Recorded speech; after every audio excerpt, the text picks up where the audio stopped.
People deluded. Thank you very much for tuning back in. Now, it's a festive period. We know the Premier League games are coming thick and fast, so we might as well have our stars and duds of the week. I mean, yeah, we've been treated over the festive periods, and I mean, I had a good time eating a lot of food. Hopefully, you lot all had the same thing. But we saw a lot in regards to the Premier League action. I mean, Spurs are getting stronger every game and just beating up every team they're playing. Liverpool are handling business. City are wobbling. Arsenal dropping unnecessary points, unfortunately, but still love my club. Leicester, definitely the last 2 weeks, specifically the last game which they beat City, obviously. It's been terrific for a lot of clubs, and it's been terrible for a lot of clubs. There's been a lot of people putting in poor performances and good performances. So let's crack on. Let's start with the stars. In regards to the stars, I must admit, not really sure for the keeper, but I'm gonna. Do you know what? I'm gonna go with Casper Schmeichel. I'm gonna go with Casper Schmeichel. Now I'm pretty sure Casper Schmeichel was in goal for Leicester. Leicester's had a good 2 weeks, like I said. Obviously, I'm not trying to praise them again for last week because it's kind of irrelevant to this, but they had a good performance against City this week. I mean, yeah, you can poke several holes at City as to why certain things happened, why they didn't take their chances, and all of them things. But that's also a discredit to Leicester. At the end of the day, nobody expected them to win this game. You can say what you want about the game, but 3 points, a big 3 points off Manchester City.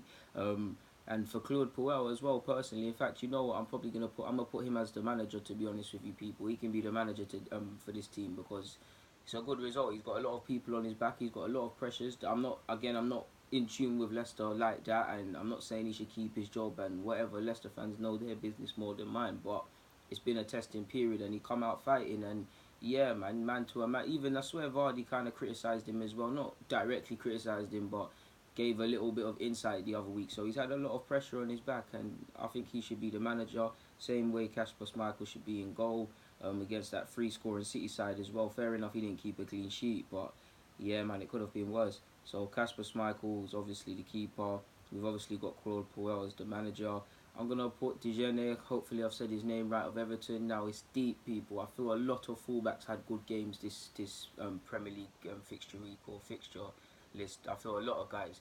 Obviously we'll get onto the right back situation, but I feel Digne, obviously you saw the free kick, you obviously saw his goal, and he looks to be, I'm not going to say one of the signings of the seasons, and don't get looked at the headlines, but when you're looking at signings that have been good, obviously Felipe Anderson's got going, Torreira's Torreira, and you're probably looking at him as well. I should do a vid on this, and there's definitely a couple more players I'm forgetting as well, people. So you get the point. But yeah, like he's been a good addition. Same way Andre Gomez had Everton fans tell me for their club as well. But I think he's been a good addition, man. And to be fair with you, he's not in my side as well. But Bernard, Richarlison off the bench, a couple other players could have been in the stars as well, man. And it's harsh to be honest, but. Dejanay, again, you're not going to butcher me. I've said his name completely poor. I probably sound like Steve McLaren when he was trying to speak Dutch. But that's our left back. Right back, it's got to be Kyle Walker-Peters. I know he plays for Spurs, but at the end of the day, 3 assists is good for the lad, man. I feel Poch to a degree, his youth record is overstated, but he's played him in the game. He's shown faith in him. Everyone is going to praise him now, but the other couple of weeks ago against Barca, he had a testing period.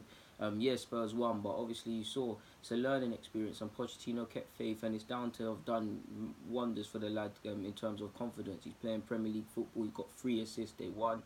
He's got to believe that's the stage he's meant to be at consistently. If he believes that, you're going to see a spring in his step in training, and ultimately competing to a greater standard for that right back position, because Trippier's getting assists, but if Kyle Walker-Peters continues and he keeps doing his thing, you never know. I know Aurier's seems to be, again, Spurs fans know their team more than me, but if I look at the Spurs squad, I'm not looking at Billy, but it seems that Aurier is the second choice fullback, so there's a thing there for Kyle Walker-Peters. Obviously, he had to get forward and keep a cool head and get them assists. Now, Bournemouth were extremely poor. Don't get me twisted. Don't get it twisted, people, and get me confused. But at the same time, he did his thing, so that's going to be the right back.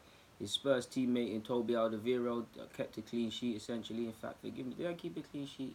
Even if they didn't keep a clean sheet, people, he had a good game, and he had some good passing on show as well.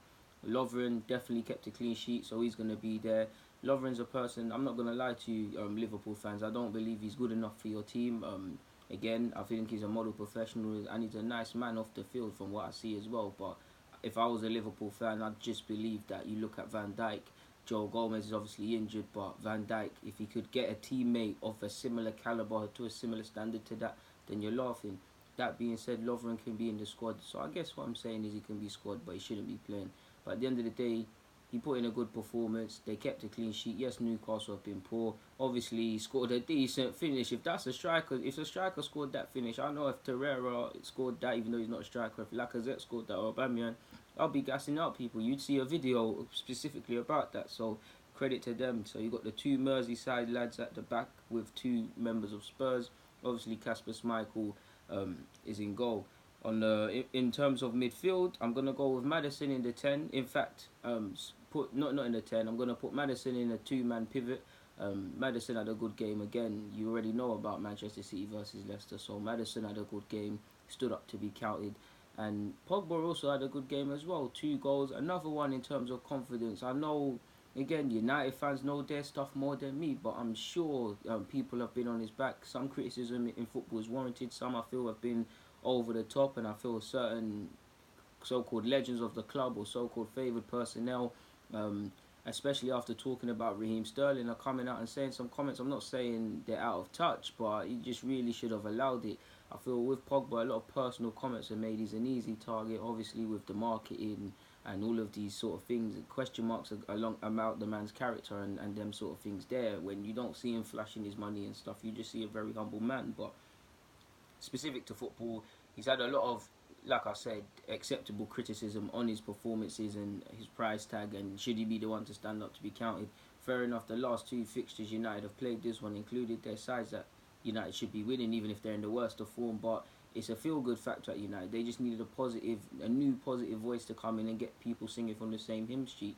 And Pogba did that. Pogba's passing was good. Pogba obviously scored 2 goals, so he's getting slapped in the midfield with Maddison. In the 10 position, Hazard got his 100th and first goal, 101 better yet, 101 goals. Again, turned the game around essentially for Chelsea, man, because I did feel in patches that Watford could do a thing here and could kind of turn up, and Hazard's a super player. There's a lot of question marks over his goal scoring by everybody, including the man himself. But yeah, he did that, and very unlucky probably not to even get a hat-trick, to be fair with you. So that's going to be the 3-man midfield. In terms of strikers now, I know he didn't play up front, but I don't feel you could not include him in the team. I'm gonna put in the front 3 Pereira of Leicester. Obviously that was a good goal, and I feel like I said this a couple of weeks ago. I feel he's been putting in good performances, and I haven't been giving him his dues, to be fair with you, man. So credit to the lad, man. He deserves to get into the team. So Pereira's gonna join the front 3. Up front, I'm going with, I can't lie, it's a shameless thing, I'm going with Aubameyang. I felt his movement was good. Obviously, he's the top goal scorer. He's still scoring goals. Will he win the Golden Boot? I hope so. I hope to God. But it's another thing coming. Kane's looking in form. But I feel, away from his goal, I feel he's one of the only players, Lacazette probably as well. I was harsh on him in my player ratings, admittedly, people. But I felt his runs was good, his movement was good. I actually feel his hold-up play was good, and many people won't speak about it. In the build-up to the goal, when we're actually playing direct, when Dozy hits the ball over the top, Aubameyang actually wins the header. Now, that's in terms of his hold-up play, and we've questioned, me included, a question mark that he won the header. Obviously, you saw Balogun with a poor sort of clearance. Lacazette is obviously in there fighting with Torreira and Ozil, and eventually Lacazette gets it to Aubameyang, and you know the rest. But yeah, I feel Aubameyang had a good game. I'm not saying he played amazing. Obviously, there was opportunities. There was about 2 that bread and butter he should have scored, but I'm slapping at Aubameyang here, to be fair with you. It's a shameless one. And I'm going to put Son of Spurs. In fact, I can't lie, Aubameyang, man. I'm going to be deep, man. I don't want to do this, but I just remembered Bernard. Another one, decent, shrewd addition for Everton. Free transfer, forgive me if I'm wrong. So yeah, late substitution. Aubameyang's going to come out the side for Bernard, people.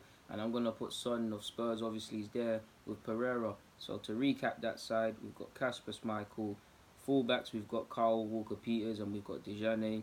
We've got Lovren and Toby Alderweireld as our centre-halves. We've got Pogba, Maddison, Hazard in a 3-man midfield. Obviously, sadly, Aubameyang had to come out the side for Bernard just now. Late substitution, hamstring thing. Son's up front with Pereira in an unusual position of up front as well, or part of a front 3. So yeah, Claude Puel's got a good side. Obviously, some worthy mentions. Size of Wolves. Obviously, he conceded the free kick that led to them conceding, but he turned it around and scored. Matic obviously had a better game for United. Lacazette was decent for us. Kane obviously grew into the game. Sessegnon obviously did well in the minutes he got against Fulham, and he hasn't been that well of recent games, so it's good for him. Cavallero in that same game for Wolves come off the bench and did alright. I feel Brighton's Lashida as well. You've got to shout him out, people. He's playing in an unusual position. I felt he worked hard.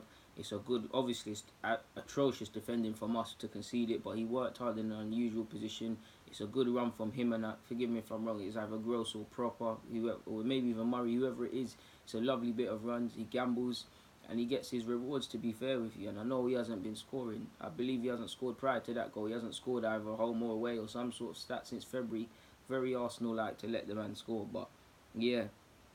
Who else gets a shout out? Ericsson as well. Hollybass for that assist. Pereira of Watford for that banger as well. A couple more. Like I've left out a lot of Leicester players. To be fair with you, a couple Brighton players. They stood up to be counted. I feel Davy Proper of Brighton in particular probably could have been in here. I feel Solly March had a better second half and he caused us some issues. And another day, or if his end product was good, he probably could have scored some more. Obviously, give or take, there were some other people here, but that's it in regards to the stars. In regards to the duds and in management regards, there's a lot of managers I could go for this week, but I'm gonna go for Eddie Howe and his assistant managers. Actually, you know, I'm not gonna do the guy dirty. So it's just gonna be Eddie Howe as the manager.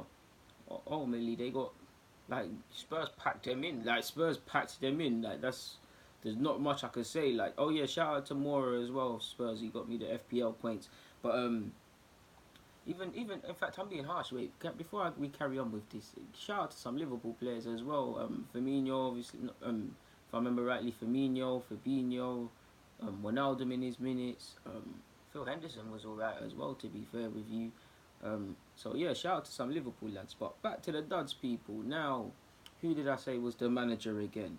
Obviously, I've actually now forgot. Who did I tell? Eddie Howe. That's it. Eddie Howe's the manager. Now I like Eddie Howe, but they were atrocious against Spurs, and it was schoolboy defending. It was like Son was playing FIFA. People, Simon Francis is skanking left and right, and it was just madness. And like I said, credit to Spurs, but from that point of view, there's that. Benitez could have been the manager as well for this side. Pep they lost, so you could have said him. I feel Sean Dyche, and I don't know why Sean Dyche isn't being asked questions. I feel he got a lot of plaudits when Burnley were pushing on in regards to how top half finish and them things there. No one's really asking questions. And for a team as well like Burnley, that's normally when you actually beat Burnley and Sean Dyche, is good defensive work. They're conceding some different sort of poor goals. But yeah, we've obviously got Eddie Howe as the manager. In goal, I'm going to go with Foster because ultimately, again, hindsight doesn't necessarily work like this, but I feel Watford did enough to get a draw. They could have done better, but it's poor keeping from you to concede the penalty. So yeah, Foster's going to go and goal. It's going to be Begovic for me, but Foster's going to go and goal. Right back in an unusual... In fact, how can it be an unusual position? Let me switch them two guys around. Right back, we're going with Lichtsteiner of Arsenal. Experienced individual. I feel in the game he was actually doing alright going forward, providing an outlet and stuff. His end product could have been better, but the right hand side, Brighton's left, looked like where it was going to happen for us personally, and he did alright. But I can't get that mistake out of my head. You're an experienced individual. For a header like that, there's one of two things. It's either you mistimed it or you're out of position, and you're an experienced player to know yourself which one you done wrong. Yeah, man, it's not just him. I feel there's several things wrong with the goal we conceded. We conceded a corner. It's essentially it's a counter attack from our attacking corner, and things like that. But the mistake started with him essentially. So Lichtsteiner is going to go right back. Tarkowski of Burnley is going to go at centre half, and he's going to be joined by Newcastle's Lascelles. Lascelles, the centre half, I think should be in a team doing better than this, but someone's got to stand up for the Newcastle team, so he's got to take it on the chin. Charlie Daniels is going to be our left back. He was atrocious against Spurs in particular. And Simon Francis is normally in this team, but I don't want to rub him out. It gets boring. Like, you're in the same team every week. So, yeah. Like I said, almost all them Bournemouth players, Aki as well. Anyone, not just the players I've singled out or name dropped, a lot of them Bournemouth players will tell you themselves they should have been in this team. So that's the back five, people. And what a back five it is. In midfield, in his proper position, is Fabian Delph. Silly red card. Get a head loss. You're meant to be one of the most experienced individuals. So you're gonna go there. Um, I'm actually gonna go with Capu of Watford as well. Again, switching off. I don't feel he had the best of games. He think he did better after he conceded. I think he conceded the pass that led to the mistake for one of the goals conceded, but he just wasn't really at it. So Capu and Delph are gonna be in midfield. I'm actually gonna go with Kante as well, people. You guys know I'm YouTube's and Golo Kante and that, but I just feel Kante obviously he's not playing in the same position and these sort of things, but not really seeing the form from Kante, not really seeing it. He's still sick in that, but it's not really there. So what a quite of a negative midfield it is. There's literally no creativity in that. Up front, it's a tough one, people. It's a tough one because I could just name the strikers or the teams that necessarily just had no chance. But I'm gonna go with Hosselu. I feel Hosselu was starved in the minutes he got, but ultimately he didn't have the best of games. An unusual one is gonna go with Mane, man. Like Mane, some of them chances Mane last season or Mane in general, people um, eats up, and I don't feel he had the best of games. He didn't play terrible, but I just feel like when you're in duds, it doesn't necessarily mean you played 0.5 out of 10. It's just, yeah, man, Mane's a sick player, and I feel he could have played better. So I'm going to go with Mane.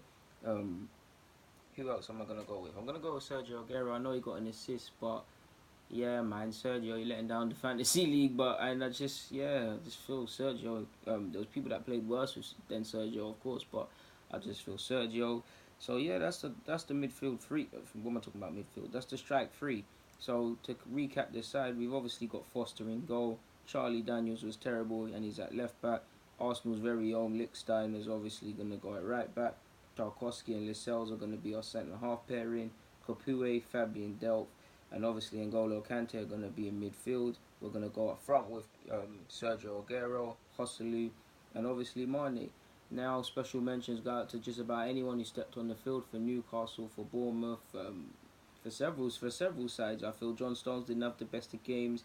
I can't even lie. Raheem Sterling, he's been good, so I discount him. But Raheem Sterling could have been in this. I don't feel Cole had the best of games for Arsenal.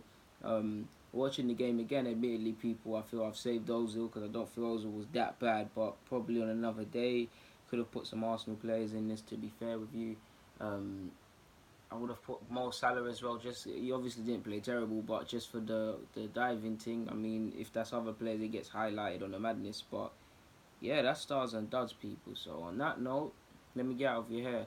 People, deluded. Get in the comments, subscribe, and do the rest. I'm out.